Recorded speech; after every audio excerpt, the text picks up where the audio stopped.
Bien-aimés, notre texte de ce matin se trouve dans Luc 19 du verset 28 à 40. Il s'agit de l'entrée triomphale de Jésus à Jérusalem.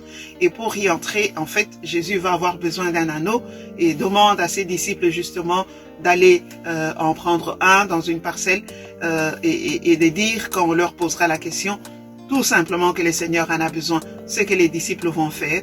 Et le Seigneur va rentrer dans Jérusalem avec des cris de joie et avec toute cette foule en fait qui les suit.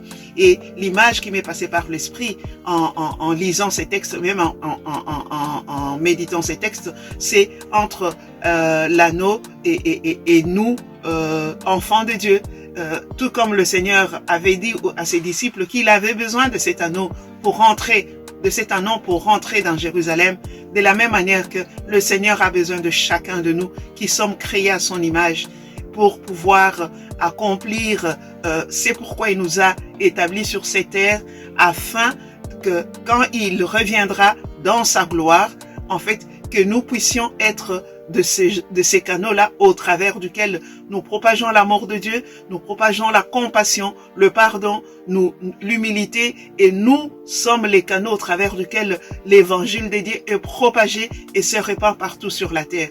Dieu, dans sa miséricorde et dans sa bonté, va justement, malgré notre état naturel de péché, malgré notre état naturel de désobéissance et de révolte, mais le Seigneur, dans son amour, va nous appeler, tout comme il parle ici pour cet anneau, il dit, le Seigneur en a besoin. Le Seigneur dit à chacune de nous aujourd'hui, j'ai besoin de toi. J'ai besoin de toi pour que tu puisses occuper ta place dans la maison du Père. J'ai besoin de toi pour que tu puisses accomplir le service pour lequel le Père t'a créé. J'ai besoin de toi pour que tu puisses être là et peut-être pour être tout simplement ceux qui sont dans l'ombre pour l'avancement du royaume de Dieu. Et la question que je me pose aujourd'hui, mes sœurs, est-ce que c'est ce que nous sommes réellement? Si oui, que le Seigneur nous aide encore à aller plus loin. Et si tel n'est pas le cas, prions pour que le Saint-Esprit nous éclaire et nous montre ce qui nous empêche d'être réellement celle-là dont le Seigneur a besoin pour préparer l'arrivée triomphale de notre Seigneur Jésus sur terre. Soyez bénis.